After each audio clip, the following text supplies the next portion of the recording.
connect one of these vibrators to the tactile audio to the Teensy, it's pretty simple.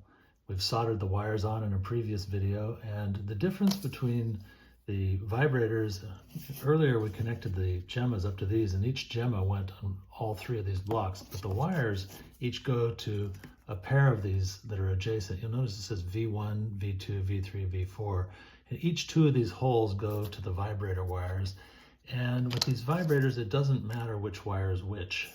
You can switch them back and forth, makes no difference. This is just like doing the gemmas, where you grab hold of this spring, pull it back, stick the wire in there, let it go. You'll notice that the spring terminal is a little bit back now. And you do the same, and again, notice that it's the one right next to it. So both the vibrator goes to the two adjacent spring terminal blocks. And there you have it, ready to go.